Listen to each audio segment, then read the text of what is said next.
buo sa puso at may kagalahan sa pag-isip. Come on, let's worship Him. Lord, we acknowledge your presence, God, to every home, Lord, right now as we worship you. Lord, ikaw siya mag-manifest, God.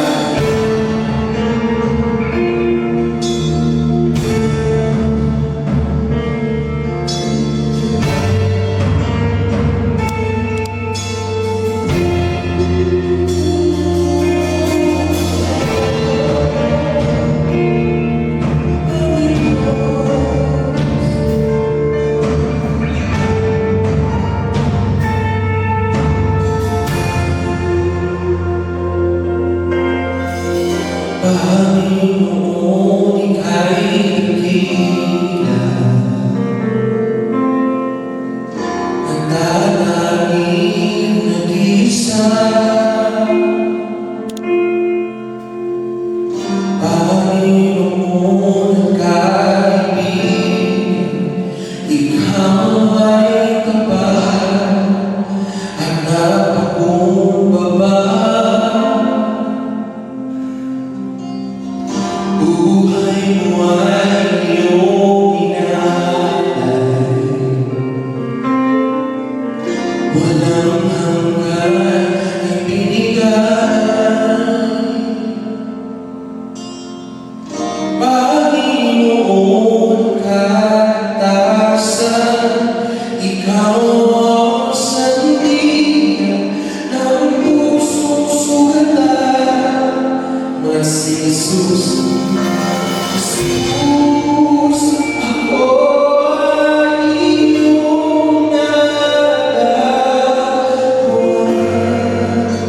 Pag-ibig mo'y di mapapatayan. Ako ay sa iyong laman, sa iyong laman.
iyo lamang, sa iyo lamang, hindi mawawalan sa pag-ibig mo. Lagi ikaw ang kaligtasan ko, lagi ihahayag ang ngalan mo. Sa iyo lamang, sa iyo lamang, hindi mawawalan sa pag-ibig mo. Hangin ikaw ang kaligtasan ko, lagi ihahayag ang ngalan mo. Sa iyo lamang, sa iyo lamang, sa iyo lamang, sa iyo lamang. Ako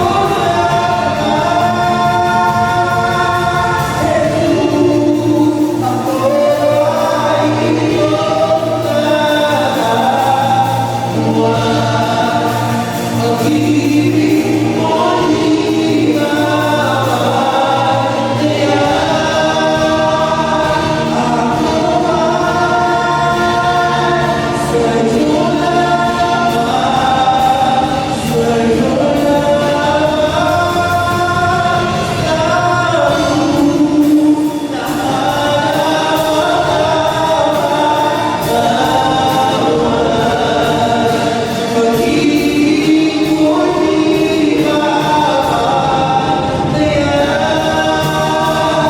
ako ay sa iyo lamang, sa iyo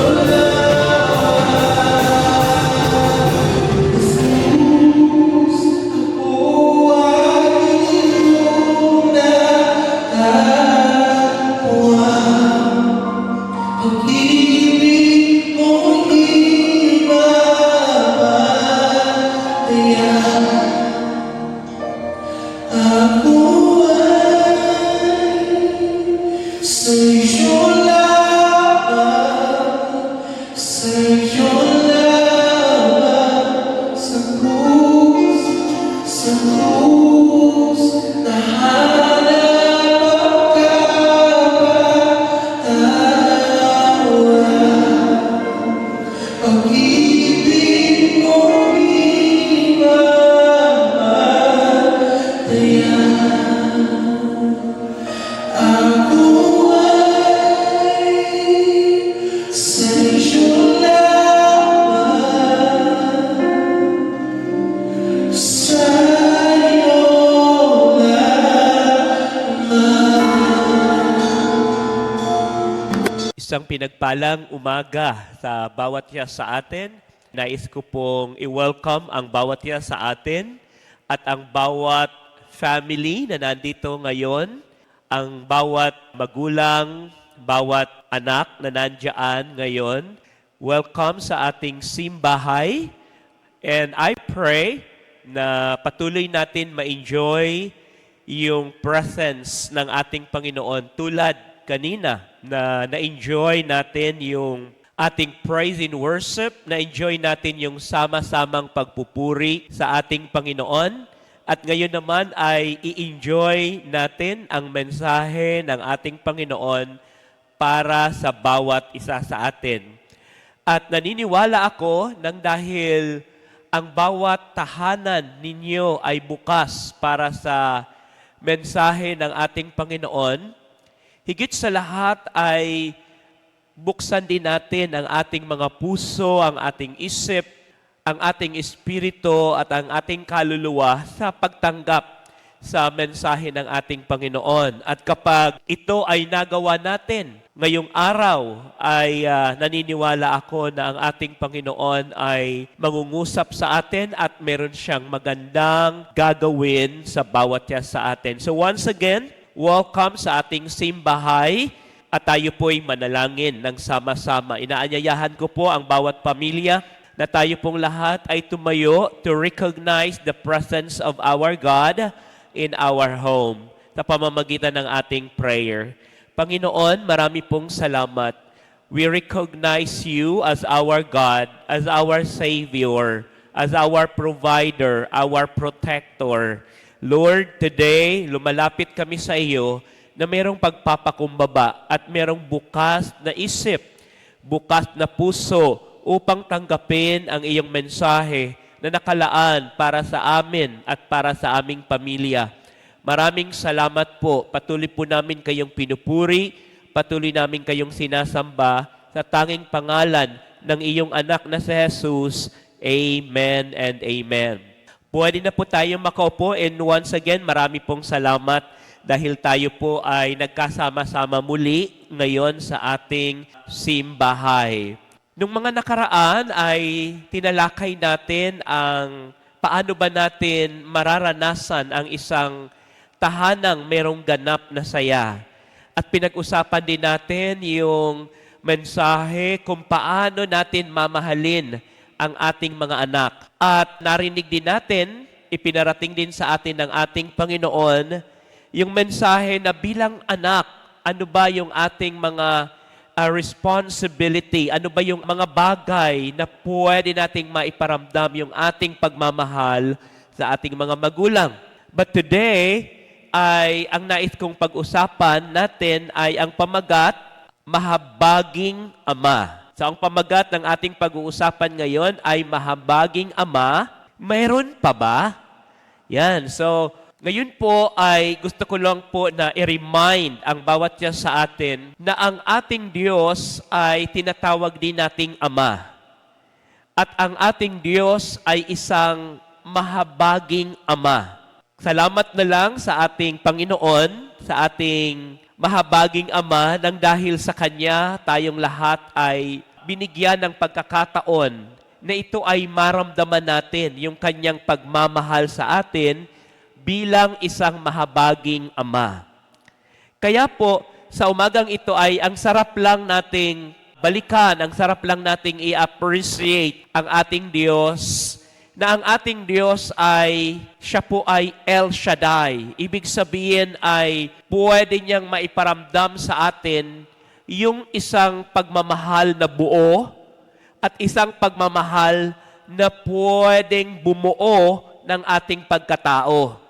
Dahil ang pagmamahal ng isang ama, ang ating Diyos, yung kanyang pagmamahal na ibinibigay sa atin ay isang uri ng pagmamahal na tanging ito lang ang pagmamahal na pwedeng makaramdam tayo na tayo ay wala ng kulang. Kapag kanaramdaman natin ang pag-ibig sa atin ng ating Ama, masasabi natin sa ating sarili, sa ating puso, na tinanggap na natin ang buong pagmamahal. Wala ng emptiness, wala ng void sa buhay natin, at wala ng bagay na kulang sa atin kapag tayo ay punong-puno ng pagmamahal ng isang ama.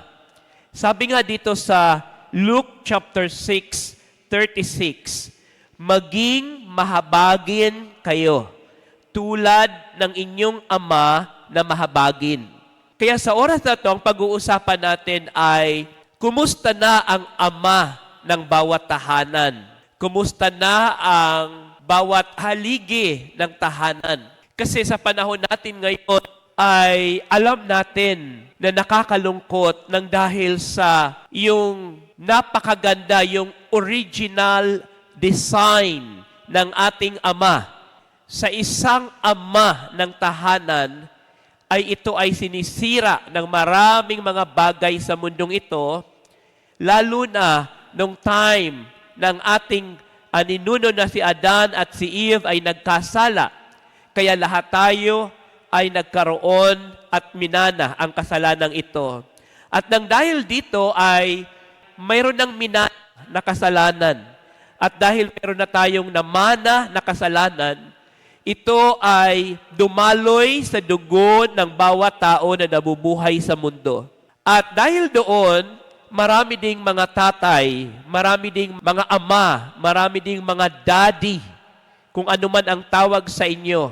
Kung ang tawag sa inyo ay tatay, ama, or kaya daddy, anuman ang tawag sa inyo, sa inyong tahanan, tayo ang pag-uusapan ngayon ng salita ng ating Panginoon.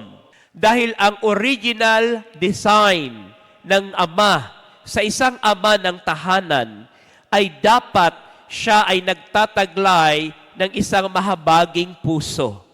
Kaya nga ang sabi ng salita ng Diyos sa Lucas chapter 6:36 or Luke chapter 6:36, maging mahabagin kayo tulad ng inyong ama na mahabagin.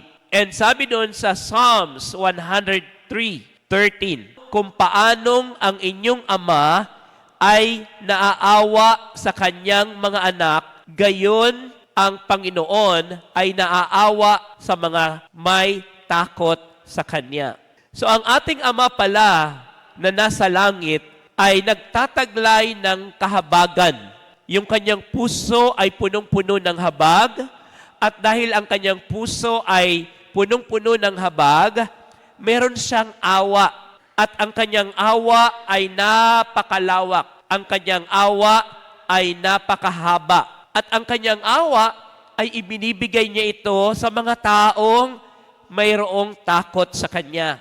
Kaya sabi sa 2 Corinthians chapter 1 verse 3, purihin ang Diyos at ang Ama ng ating Panginoong Hesukristo, ang Ama na puspos ng kahabagan at ang Diyos na nagbibigay ng kaaliwan. Ang ama pala ng tahanan, tayo palang mga ama ng tahanan, ay dapat taglay natin ang pagkakaroon ng mahabaging puso at dapat taglay natin ang pagkakaroon ng mahabang awa sa ating mga anak at pag-unawa, at gayon din ay dapat nagbibigay tayo ng kaaliwan sa ating pamilya, sa ating mga anak. Madali ang tawaging tatay. Madali yung tawagin kang isang ama. Madali din na tawagin kang isang daddy. Pero yung magkaroon ka ng puso, ng tulad ng Ama natin na nasa langit, ibang usapan ito.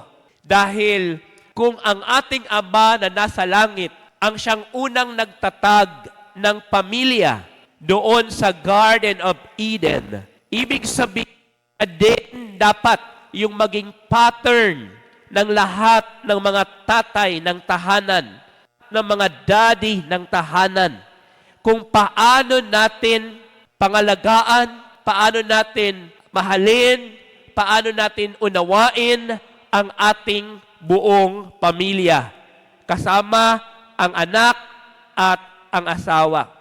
Sa umagang ito ay bibigyan ko kayo ng mga palatandaan.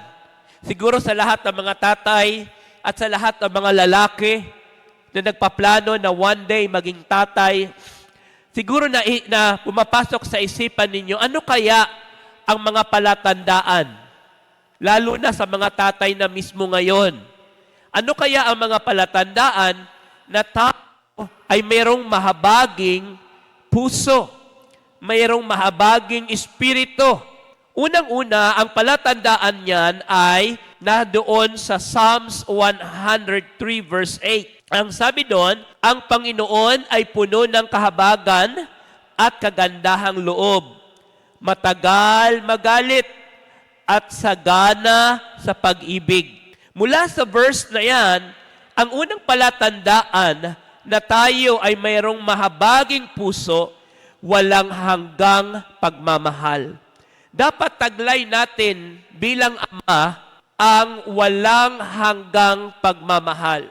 Dapat ang pagmamahal natin sa pamilyang itinatag natin, sa pamilyang itinayo natin, sa pamilyang sinimulan natin, at sa pamilyang binubuo natin, at sa pamilyang pinapangarap mo, dapat taglay mo ang walang hanggang pagmamahal. Ang walang hanggang pagmamahal ay napakahalaga. Bakit? Kasi ang ating Ama na nasa langit, mayroon siyang ganyang puso. Mayroon siyang walang hanggang pagmamahal sa atin. Hindi siya nagsasawang mahalin tayo. hindi siya tumitigil na mahalin tayo. So dapat mayroon tayong walang hanggang pagmamahal. Ang mahabaging Ama ay hindi madaling magalit at sagana sa kanyang pagmamahal. Mahaba ang pasensya at kahit nagkakamali ang anak, nagkakamali ang kanyang pamilya, patuloy pa rin siyang magmamahal. Kasi taglay-taglay niya ang walang hanggang pagmamahal. Pangalawa na palatandaan, walang hanggang pag-unawa. Sabi sa Luke chapter 15 verse 20, doon sa story ng alibughang anak, ang sabi po doon ay ipinapakita rito sa kwentong ito. Nung time na yung tatay ay tumakbo at sinalubong ang kanyang anak, hinagkan ang kanyang anak na nagbalik, ito ay naglalarawan ng isang mahabaging ama. Ang ama ay tumakbo. Sabi po doon sa verse na yon, sa verse 20. Ang ama ay tumakbo at yumakap. Hindi muna nagtanong o nagalit. Inunawa muna bago hinuhusgahan. So ganon ang ating Panginoon. Dapat walang hanggang pag-unawa. Pangatlo na palatandaan ay nagkakaloob ng pangangailangan. Yan po ay napakahalaga dahil tayo po ay ama ng tahanan. Kung paanong ang Ama natin sa langit ang siyang nagbigay ng lahat ng pangangailangan natin dito sa mundo, ay ganun din na ihahalin tulad tayong lahat ng mga ama ng ating tahanan. Tayong mga ama ng ating tahanan, ang palatandaan na mayroon kang mahabaging puso ay dapat nagkakaloob ka ng pangangailangan. Pero dito sa bagay na ito, ay kailangan natin itong pag-usapan para mas lubos nating maunawa. Hindi lang sa pera ang ibinibigay ng Ama, kundi matugunan niya yung spiritual side, physical, and emotional. Kasi maraming mga ama ng tahanan ngayon, akala natin nagagampanan natin ng tama, ng maigi, the best. Akala natin yun na ang nagagawa natin kapag tayo ay nakakapag-uwi ng pera, naaabutan natin ng pera yung ating anak, naaabutan natin ng pera yung ating pamilya. Akala natin kapag marami tayong pera na nadadala sa bahay, akala natin kapag natutugunan natin lahat ng kanilang pangangailangan pagdating sa usaping pananalapi, akala natin na papagkaloob na natin sa kanila ang the best. Pero hindi po. Bakit? Sapagkat bilang isang ama, dapat maunawaan natin na ang pangangailangan ng ating pamilya ay hindi lamang sa pananalapi, kundi may pangangailangan din silang spiritual, may pangangailangan din silang physical, may pangangailangan din silang emotional. Pagdating po sa spiritual, dapat bilang isang ama, ang sabi ng salita ng Diyos, tayo ay priest, tayo ay tagapagturo ng salita ng Diyos sa ating mga anak.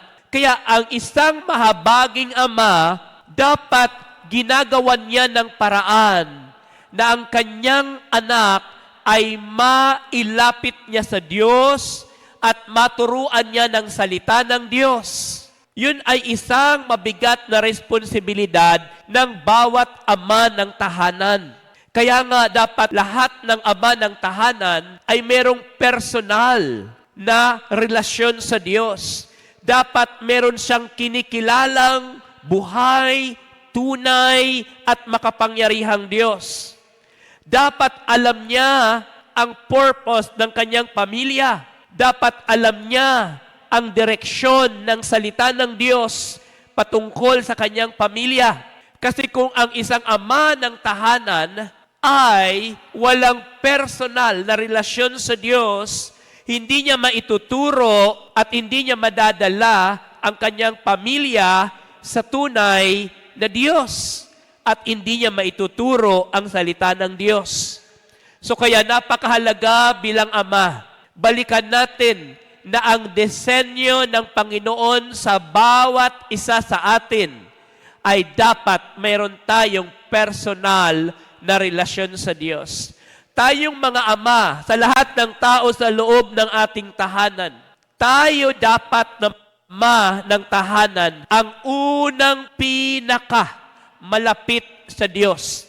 Kapag tayong mga ama ng tahanan, ang unang malapit sa Diyos, unang may relasyon sa Diyos, unang may takot sa Diyos, ang ating pamilya ay pinagpapala ng Diyos. So kaya bilang ama, tingnan mo ang spiritual side ng iyong mga anak. Sa Old Testament ay merong utos na dapat ang pampitong araw ay dapat ibigay natin. Anong ibig sabihin? Within a week, dapat we have one day to worship God together. As family, within a week, dapat ikaw na ama ng tahanan ay mayroong isang araw na ang araw na yon ay ilalaan nyo lang yon bilang isang pamilya sa Diyos. Bilang isang ama, dapat nagbababa tayo ng authority sa ating pamilya o mga anak from Monday to Saturday o Friday. Pwede kayo mag-focus sa inyong mga trabaho, sa inyong career, sa inyong pamilya. Pero pagdating ng Sunday, ang araw na yan ay hindi para sa inyo, hindi para sa pamilya mo, hindi para sa career mo, hindi para sa trabaho mo, hindi para sa negosyo mo. Ang araw na yan ay para sa ating amang nasa langit na siyang mahabagin sa atin. So kaya dapat iutos natin ito. Dapat ito ay isang batas na gagawin ng bawat tatay, ng bawat ama ng tahanan sa kanyang pamilya. Pagdating naman sa physical na pangangailangan, pagkain, tirahan, edukasyon, sa atin ito nakasalalay. At dapat ipagkaloob natin yan sa ating mga anak. Pero hindi pa yan kumpleto nang dahil ang ating pamilya ay merong emotion. Ang ating pamilya na itinayo, mayroon silang pangangailangan pagdating sa kanilang emotional side. Kaya dapat mabigyan din natin sila ng oras, maiparamdam natin sa kanila yung ating pagmamahal, at dapat may mga oras na kinakausap natin yung mga anak. Bilang mga tatay, lalo na kung ang mga anak mo ay nagpapamilya na, kung yung mga anak mo ay unti-unti na rin nagtatatag ng kanilang mga, dapat kinakausap mo ang iyong mga anak. Para yung mga anak mo ay natutulungan mo at naihahanda mo doon sa larangan na kanilang papasukin. So kaya tayong mga ama ng tahanan, dapat balanse ang ating buhay. Dapat meron tayong oras sa ating pamilya. Kung meron nga tayong oras na ibibigay sa ating mga kaibigan, sa ating pare, at meron din tayong oras sa ating pamilya. Dapat meron tayong oras para build ng magandang communication between our family. So dapat tayong mga ama ng tahanan ay dapat isipin natin na ang ating pamilya hindi lamang sa financial, hindi lamang sa pananalapi ang kanilang pangangailangan, kundi mayroon din sa spiritual, physical, and emotional. Kaya nga, sabi ng salita ng Panginoon sa Deuteronomy chapter 6, verse 5 to 9, ibigin mo si Yahweh na iyong Diyos ng buong puso, buong kaluluwa at buong lakas. Mga ama ng tahanan, ito yung pinakamahalaga na utos ng Diyos sa atin. Kaya lahat ng mga ama ng tahanan, ibigin mo si Yahweh na iyong Diyos na buong puso, buong kaluluwa at buong lakas. Ang mga utos niya ay itanim ninyo sa inyong puso. Ituro ninyo ito sa iyong mga anak. So ang kinakausap dito ay yung mga ama ng tahanan. Ituro ninyo ito sa iyong mga anak. Pag-aralan ninyo ito sa inyong tahanan, sa inyong paglalakbay, sa inyong pagtulog sa gabi, at sa inyong pagbangon sa umaga. Ipulupot ninyo ito sa inyong mga kamay bilang tanda, itali sa inyong puso, isulat sa mga hamba ng pintuan ng inyong bahay at mga trangkahan. Biruin mo mga tatay, mga ama ng tahanan, ang utos ni Lord sa atin. Ibigin natin ng buong puso ang ating Diyos Ama. At pag nagawa natin ito, ay maituturo natin ang salita ng Diyos sa ating mga anak. At kapag nagawa natin ito, makikita ng ating mga anak na tayo bilang ama, hindi lamang tayo provider, kundi tayo ay guro din pagdating sa pananampalataya. Hindi lamang tayo provider, kundi tayo ay guro ng ating pagdating sa pananampalataya. Ituro ang Diyos sa anak, mga ama ng tahanan. Pag-aralan ang salita ng tahanan. Sa buhay ito, araw-araw, gawin itong bahagi ng inyong normal na buhay. Kaya pagising sa ang ama ng tahanan, maganda na kayo ng pamilya mo ay sabay-sabay kayong kumain, and then habang kayo ay nakaupo na sa lamesa at nagpiprepare na, naghahanda na para kumain, ikaw na ama ng tahanan, ikaw lagi ang manguna sa panalangin. Bakit? Para makita ito ng iyong mga anak. Hindi lang sa simbahan, kundi sa bahay, maging sa pagbiyahe, maging sa pagtulog, maging sa gabi, ay dapat itinuturo natin ito sa ating mga anak. Ang nakakalungkot ngayon sa ating observation, sa nangyayari sa ating paligid, maraming mga ama ng tahanan ang sinira ng mundong ito.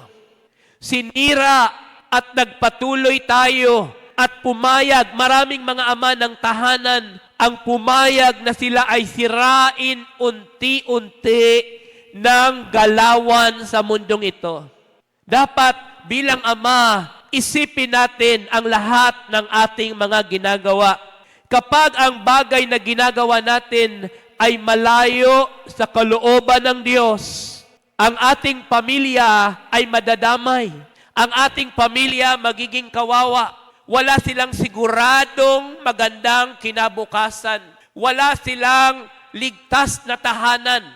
Kapag ang isang ama ay walang takot sa Diyos, hindi lumalapit sa Diyos, walang personal na relasyon sa Diyos, mayroon ka ngang magandang tahanan na naibigay sa iyong anak, pero ang tahanan mo ay hindi ligtas. Hindi secured nang dahil wala yung presensya ng Diyos.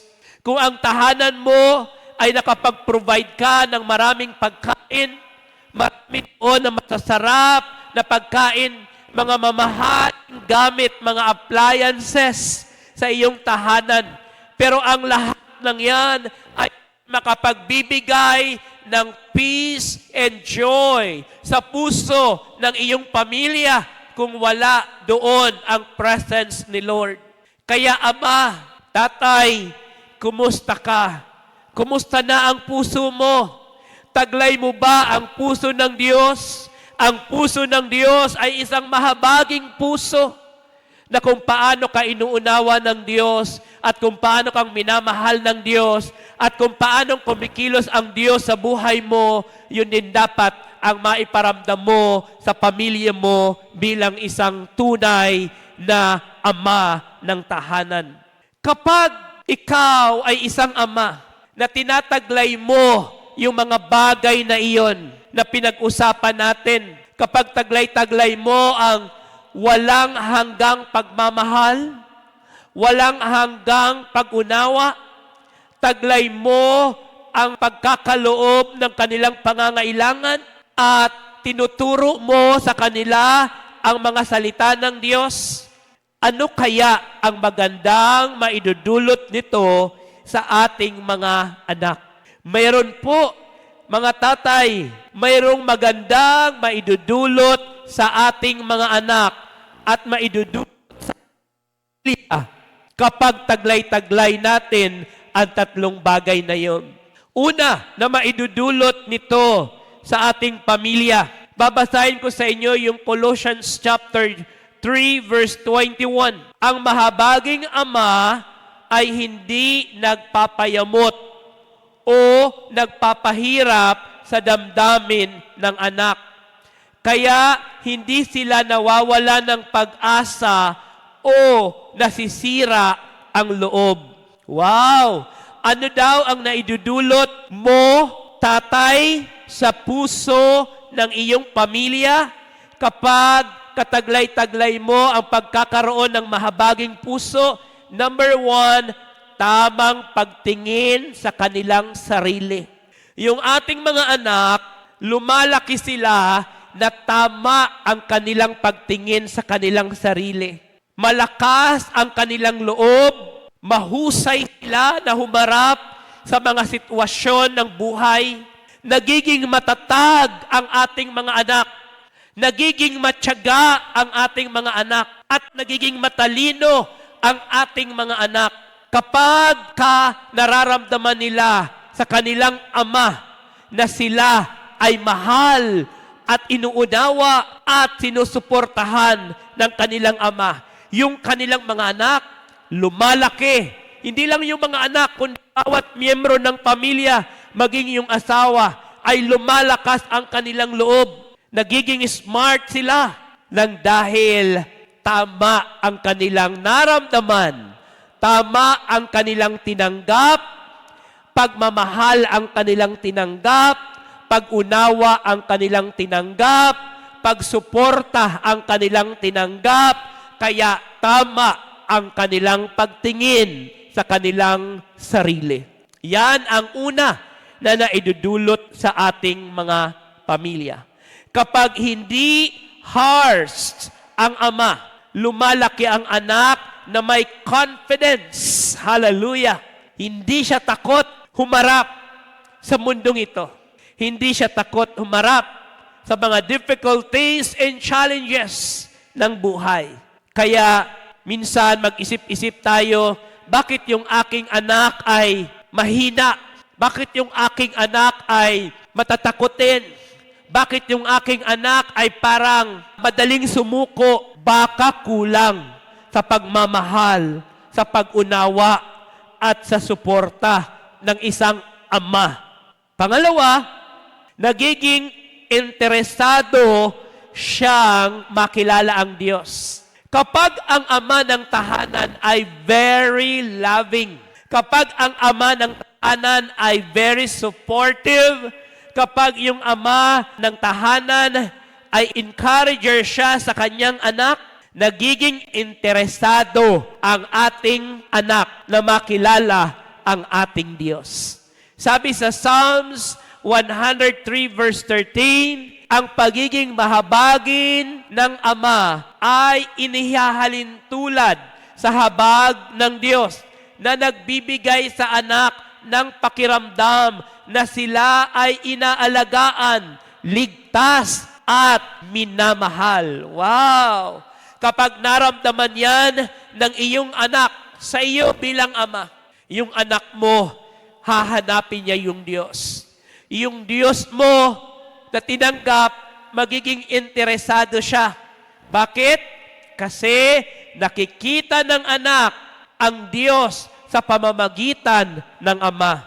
Kung mahabagin ang ama, mas madali nilang maintindihan ang pagmamahal ng Diyos.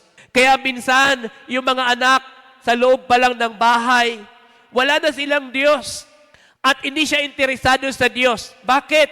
Sapagkat yung ama nila mismo ay malupit. Kung ikaw ay malupit, malamang ang tingin ng anak mo sa Diyos ay hindi rin magiging tama. Kaya mga ama, kailangan natin mag-evaluate. Habang pinapakinggan natin ang mensaheng ito, ay i-evaluate natin ang ating sarili. Mayroon pa ba na nabubuhay sa mundo na ito, na Ama na mahabagin. At alam ko mayroon kayo lahat na naaabot ng mensaheng ito. Ang mensaheng ito ay hindi condemnation. Hindi ito nakarating sa inyong tahanan at hindi ito aksidente na iyong naririnig dahil sa gusto ni Lord na ikaw ay i-condemn. No. Ang purpose ng message na ito dahil gusto ni Lord iparating sa iyo bilang isang ama at bilang magiging ama pagdating ng araw na mahal ka ng Diyos at mahal ng Diyos ang pamilya na iyong itatatag. Kaya naririnig mo na agad ang mensaheng ito. Then, pangatlo, nagiging bukas ang kanyang puso sa pagtanggap at pagsamba sa Diyos. John 14 verse 1, ang ama na nagpapakita ng habag ay nagtuturo sa anak na magtiwala sa Diyos Ama at sa Panginoong Jesus. Wow! Hallelujah! Kapag tayo palang ama ay mayroong mahabaging puso at ipinaparamdam natin ito sa ating mga anak, hindi lamang sila nagkakaroon ng interest na kilalanin ang Diyos, but higit sa lahat ay nagkakaroon sila ng bukas na puso sa pagtanggap sa ating Panginoong Jesus. Kaya napakahalaga na makita yon sa atin upang ang ating pamilya ay madala natin sa presensya ng ating Panginoon. Kaya mga ama, sa oras na ito ay magkaroon tayo ng isang mababang puso at isang basag na espiritu. Anong ibig kong sabihin? Kung ikaw ay nakikinig ngayon, huwag kang mahiya kung ito ay naririnig ng iyong anak, ng iyong asawa. Huwag kang mahiya, naririnig mo ang mensaheng ito, nakatabi mo ang iyong pamilya. No, dahil hindi ko kayo at wala ako ni isa sa atin, maging ang sarili ko, ay hindi natin pwedeng sisihin kung marami tayong mga pagkukulang sa ating pamilya. Bakit? Kasi hindi natin lubusang nalaman kaagad ang purpose ng ating Panginoon. Kasi hindi natin siya kaagad na nakilala. But starting today, I believe na kung ang puso mo ay nagpapakumbaba at mayroong tamang pagtanggap sa mensaheng ito, mayroon pang oras, mayroon pa tayong lakas na maitama at unti-unti ay maipamuhay at maiparamdam natin ito sa ating pamilya. Naniniwala ako na kung bakit naririnig mo ito, dahil mahalaga ka, mahal ka ng Diyos. Kaya pinarating sa iyo ng Diyos ang mensaheng ito. At panghuli, gusto kong basahin sa inyo yung Colossians chapter 3 verse 21. Ang paggabay ng may pag-unawa ay tumutulong sa mga anak na maging handa sa mabubuting gawa. Kaya pang-apat, nagiging mabuti at matulungin sila sa iba. Napapansin niyo po ba na ang ating mga anak ay nagiging positibo din ang kanilang pagtrato sa ibang tao, sa kanilang paligid, yung kanilang pakikipagkapwa-tao ay nagiging maganda, nagiging maayos kapag ka nakita ito at naramdaman nila ito sa ating sariling tahanan. Kaya nga, napakahalaga. So kaya, pang-apat, nagiging mabuti at matulungin sila sa iba. Kapag yung anak natin ay nakaramdam ng pagmamahal mula sa atin bilang ama, yung pagmamahal na yan ay dadalhin din nila sa labas. Kaya yung mga puso natin ay patuloy natin na ipaayos sa salita ng ating Panginoon. Kung gusto natin na yung ating pamilya ay magtuloy-tuloy sa ating Panginoon, tayong mga ama muna ng tahanan ang magtuloy-tuloy sa ating paglilingkod at pagsamba sa ating Panginoon. Ang batang minahal at ang batang inunawa ay marunong ding magmahal at marunong ding umunawa. ang ating mga anak, ang ating pamilya, ang pwede lang nilang maibigay sa iba, ang pwede lang nilang maiparamdam sa iba, ay yung mga bagay na kanilang tinanggap sa loob ng kanilang tahanan at yung mga bagay na kanilang naramdaman sa loob ng tahanan. Hindi sila makakapagbigay sa labas, sa mga tao sa labas, sa mga bagay na hindi naman nila tinanggap sa loob ng kanilang tahanan. Anumang bagay na kanilang naramdaman sa loob, yun din lang ang maipaparamdam nila sa kanilang kapwa-tao sa labas. Kaya napakahalaga po na yung ating mga anak ay binubusog natin. Yung ating pamilya ay binubusog natin sa pagmamahal. Sa kabuuhan, ang mahabaging Ama ay nagtatayo ng matibay na pundasyon. Isang matibay na pundasyon ng tiwala at pagmamahal. At nagbibigay daan sa anak na lumaking may kumpiyansa sa kanyang sarili at mayroong kumpiyansa sa Diyos na kanyang kinikilala. Maaring hindi perpekto ang isang ama, pero magiging mahabagin, nagiging malinaw sa anak kung paano magmahal ang isang tunay na Diyos. Ang ating mga anak, hahanapin nila ang tunay na Diyos kung ang isang ama ay nasa Diyos at taglay-taglay niya ang puso ng ama na nasa langit at yung puso ng abang nasa langit, yun din ang puso niya sa kanyang pamilya. Ang kanyang mga anak ay magsasamba at ang kanyang mga anak ay maglilingkod at ang kanyang buong pamilya ay magiging matatag ang pundasyon ng pananampalataya. At dahil doon mo makikita na ang pamilya mo ay tunay na pinagpala. Ang pamilya mo ay tunay na taglay-taglay ang pagmamahal ng Diyos. Kapag sa inyong tahanan ay andyan ang presensya ng Diyos, ang inyong tahanan ay punong-puno ng pagmamahal. Pero mga tatay, ang pagmamahal na yon ay hindi yon ipinadaloy ng Diyos sa nanay.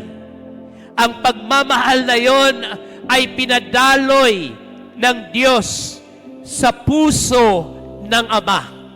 Kaya kahit yung asawa natin ay very loving sa kanilang mga anak, pero kung ang pagmamahal natin ay kulang, yung asawa mo napakabait, yung asawa mo napakahabagin sa iyong anak, pero ikaw na ama malupit, ikaw na ama walang pagmamahal, hindi buo ang pagkatao ng iyong anak.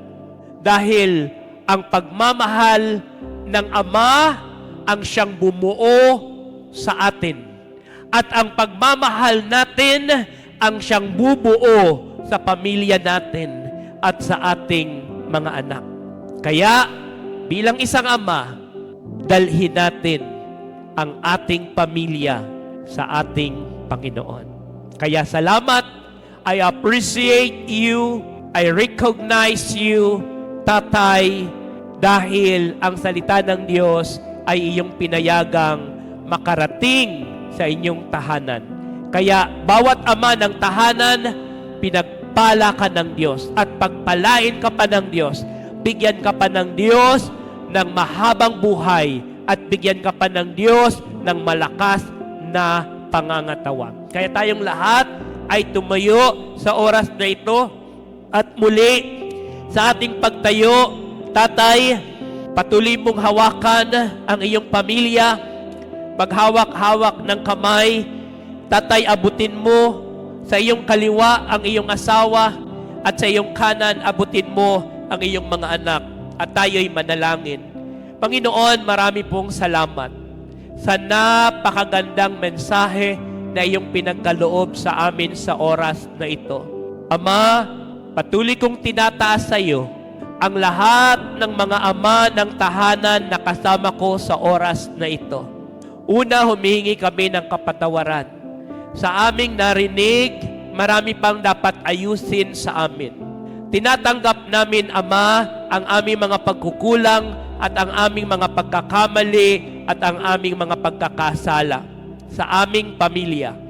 Sa oras na ito, binubuksan ko ang aking puso bilang ama sa iyo, aking Ama.